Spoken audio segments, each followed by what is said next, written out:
Bonsoir. Alors, quand on m'a proposé de faire un TED, je me suis dit cool, je vais faire mon métier, je vais faire des blagues sur un sujet. Quand on m'a donné le sujet, j'ai fait bon, faut que je change de métier. Je vais faire une thèse, donc mon livre sort demain, comment TED a changé ma vie. La couverture, c'est ça. Alors, le thème, c'est à l'évidence. Alors, si je peux me permettre, pas du tout. La problématique générale qu'on m'a envoyée par mail, c'est... déjà, t'arrives à une soirée, il y a une problématique générale. Donc ça, c'est pas cool. On t'invite à une soirée, il y a une problématique générale. C'est comme si des potes t'invitent à manger. Je leur dis, je ramène un truc, et ils me font, ouais, une règle et un compas. J'ai rien compris. La problématique est comment faire de l'exceptionnel une banalité / norme / évidence. C'est ce qu'ils m'ont envoyé.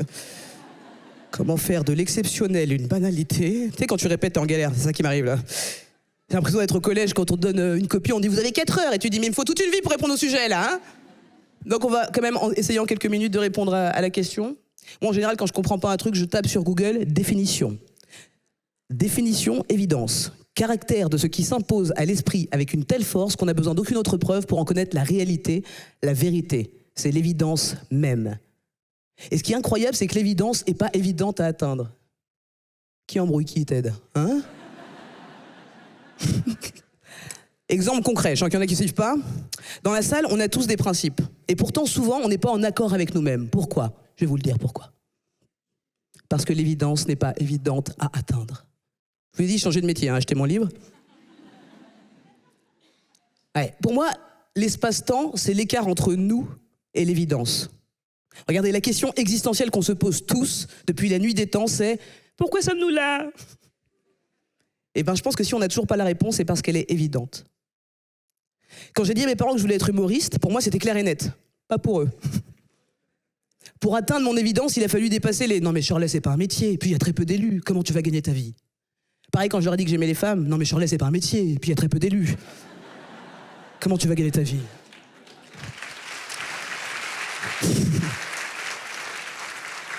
Ouais. Ils pensaient que c'était un métier au début, ouais.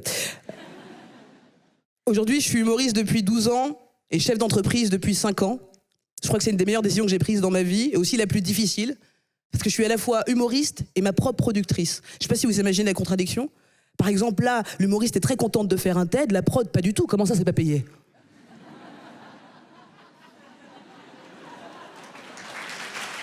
Pas payé, hein. On est vraiment pas les mêmes personnes, c'est terrible. Je me mets des coups de pression à moi-même en permanence, que je suis la pire productrice que j'ai jamais eue. Encore ce matin, elle m'a mal parlé. J'enlève, faut faire des nouvelles blagues. J'ai pas le temps. Pourquoi? On est la même personne. Et quand est-ce que tu vas me payer? Quand t'arrêteras de faire des TED? On est toujours en perpétuelle contradiction. Elle s'appelle même pas Shirley, elle s'appelle Charlène. Elle est hétéro, pour vous dire, on n'est pas pareil.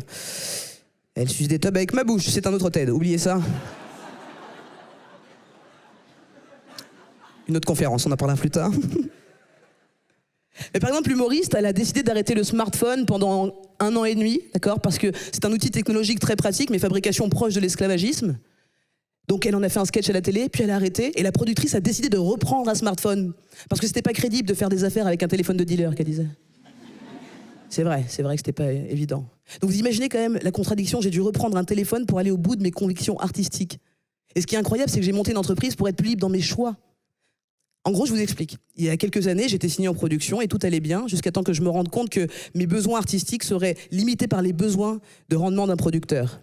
On est en novembre 2012, manif pour tous, belle ambiance en France. 1 mois avant le festival de Montreux que je dois enregistrer pour la télé. Et mes producteurs me demandent ce que je vais faire. Et je leur dis simplement que je veux faire un sketch sur le fait que je suis une fille noire, humoriste, lesbienne, et la conversation s'est arrêtée là. Ils m'ont dit non, on peut pas faire, enfin tu peux pas faire ça, c'est pas mainstream, enfin fais pas ça s'il te plaît, fais pas ça. Ils m'ont pas du tout convaincu. En gros, ce que j'ai entendu, c'est ne dis pas que t'es homo, ou on va perdre ton public homophobe. Bingo, c'est là que j'ai monté ma boîte. On Time Production. Il était temps d'être aligné à mes convictions.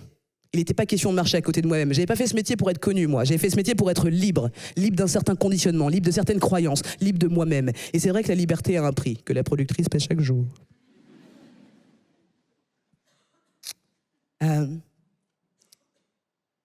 Je cherche. Vous permettez? Le smartphone que j'ai repris. Apparemment, vous ne permettez pas, mais je le fais quand même. Hein. Personne ne m'a répondu. parce que c'est important ce que je veux dire là. Non, c'est ça, oui. C'est parce que, en fait, j'ai fait ce sketch à Montreux et ça s'est bien passé. Très, très bien passé. Enfin, bien passé, c'était pas non plus une ambiance gay pride. Hein.